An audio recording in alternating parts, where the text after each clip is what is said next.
How would you feel if you were not allowed to go to school?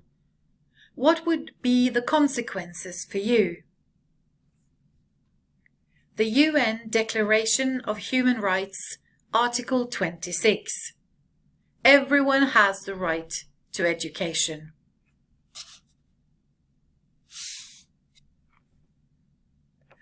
Millions of children in the world do not go to school. Malala Yousafzai is a young Pakistani girl who wants to do something about this. The Taliban is an armed political group in Pakistan and Afghanistan. In 2008, they closed down all girls' schools in the Swat Valley in Pakistan.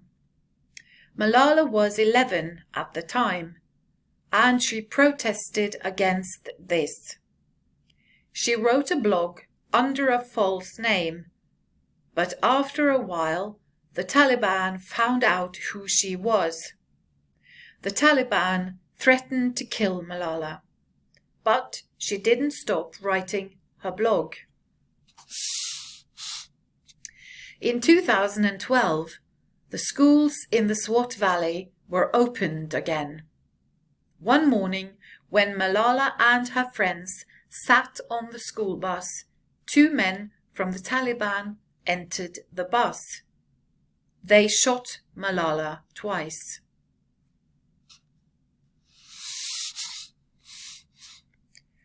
One shot hit her face, the other hit her neck. 2 of Malala's friends were also hurt in the attack. Many hospitals around the world offered to treat Malala. Her family decided to take her to England. She was critically wounded, but she survived and she recovered quickly. Her family decided to move to Birmingham, England, to keep her safe. After 3 months in hospitals, Malala was able to go home to her family in her new home in Birmingham.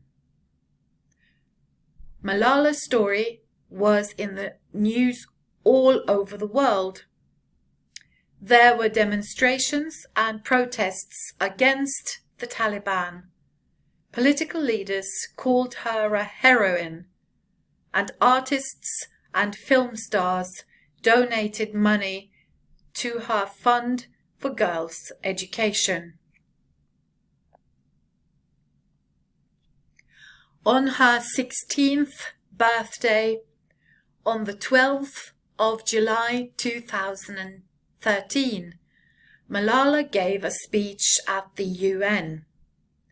The end of the speech was quoted in media all over the world. Let us pick up our books and pens. They are our most powerful weapons. 1 child, 1 teacher, 1 book, and 1 pen can change the world. Education is the only solution. Education first.